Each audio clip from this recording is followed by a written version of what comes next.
Voces que forman parte de la noticia. Si bien es cierto, para los ecuatorianos su primer palabra cuando los entrevistan de qué es lo que más le interesa que pase en las siguientes elecciones es que venga alguien y que nos diga hasta aquí llegó la seguridad como estaba, vamos a hacer un cambio. La parte económica es muy importante, no solamente porque ayuda a comer, ayuda en el empleo, ayuda en la salud para poder pagar las medicinas, para que lleves la papa, para hacer absolutamente todo. Para eso hemos llamado al doctor Segundo Camino Mogro, él es analista económico.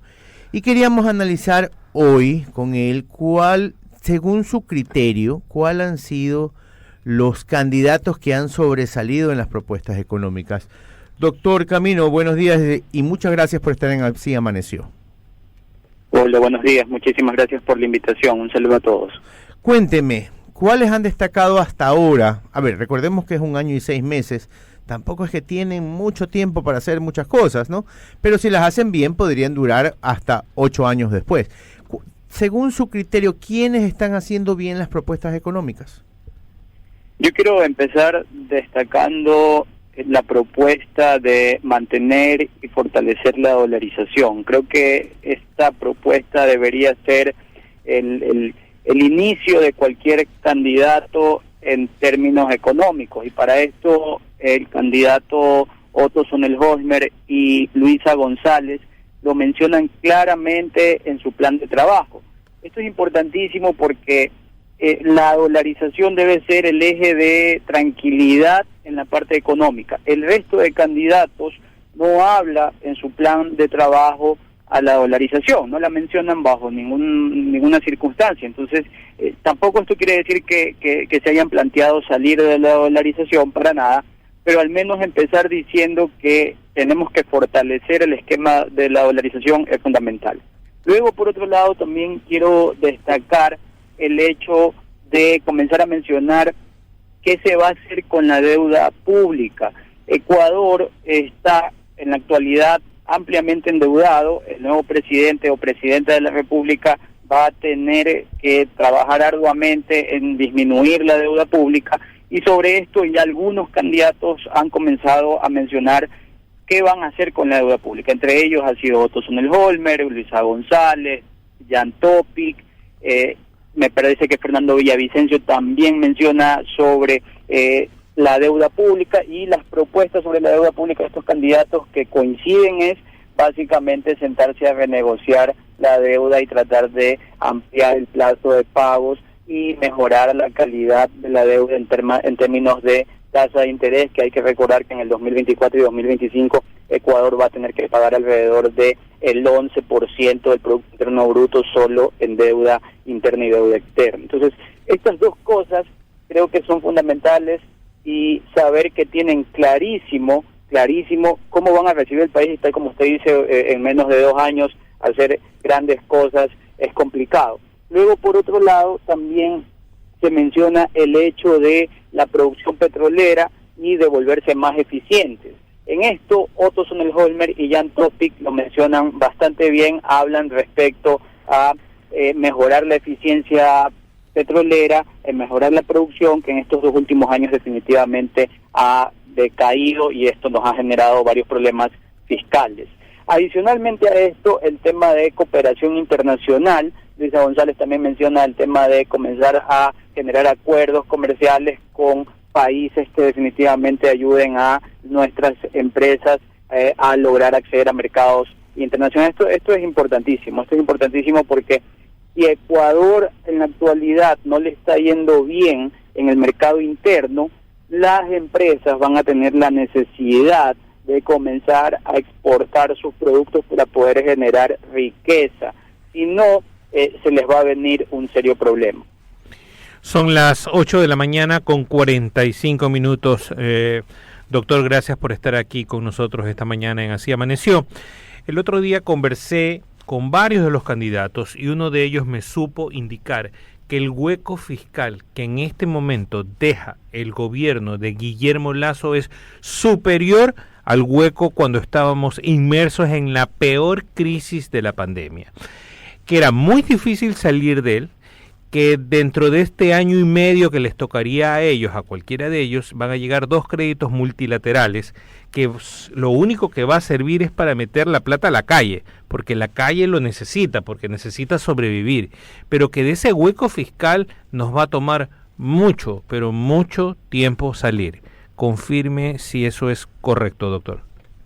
Por supuesto, es correcto y definitivamente es algo impresionante además, porque hay que recordar que el anterior ministro de Economía y Finanzas, Simón Cueva, comenzó a trabajar bastante fuerte, apretó muchísimo para comenzar a disminuir ese déficit fiscal y de una u otra forma lo logró. Es decir, el déficit fiscal en la época del exministro Cueva decreció. Hizo una gestión un poco complicada políticamente, pero técnicamente creo yo que lo hizo bastante bien para disminuir el déficit fiscal. Y, oh sorpresa, luego hay un nuevo ministro y este nuevo ministro lo que ha hecho es incrementar el déficit fiscal, obviamente, dadas las circunstancias del país, dada el tema de seguridad, el tema de lo que se viene con el fenómeno del Niño, el tema de la caída del precio del petróleo, la ineficiencia en la producción petrolera, etcétera, etcétera. Pero nada más esto muestra la mala planificación económica que se ha dado en estos últimos 8 o 9 meses desde la llegada de un nuevo ministro de Economía y Finanzas. Doctor, basado en su experiencia, por favor, detállenos aquí a la mesa y a toda la audiencia, ¿cómo es posible eso? O sea, ¿cómo? Yo no veo inversión en carreteras, yo no veo inversión en seguridad, el gasto que anualmente se le da a los ministerios es el más bajo de toditos los años. El Ministerio del Interior no ha invertido en una sola bala, se le caen los procesos de los chalecos, no hay carreteras, no hay salud, no hay nada. O sea, ¿cómo es posible crecer ese hueco fiscal si el país no recibe ninguna obra y en las calles de la ciudad de Guayaquil vemos cualquier cantidad de gente informal tratando de rescatar cualquier peso para poder sobrevivir? ¿Cómo es posible eso? Eso no lo entiendo, por favor. Mira, personalmente creo que va atado a dos cosas. Lo primero es el hecho de la mala gestión pública. La mala gestión pública hace, como tú bien mencionas, que los procesos de portal de compra pública se caigan, de que no puedas comprar balas, chalecos antibalas, etcétera, etcétera, ¿verdad? Entonces esto hace que se represe el dinero en las arcas de cada uno de los ministerios. Lo segundo es que mucho de ese dinero que ha llegado y que no se ha invertido se ha ido a la reserva internacional, a la reserva, y esta reserva ha comenzado a incrementarse de tal forma que está el dinero ahí esperando y sosteniendo la dolarización. Yo no voy a entrar en el detalle de si tener el dinero en la reserva es bueno o malo, porque esto es otra discusión, pero sí creo que es importante que el Ministerio de Economía y Finanzas no solamente entregue el dinero a los diferentes ministerios, sino que además presione en la ejecución. Ya hace una semana atrás yo puse un tuit donde el Ministerio del Interior había ejecutado apenas el 8,8% de todo su presupuesto a la mitad del año, cuando ya debió haber ejecutado el 50%.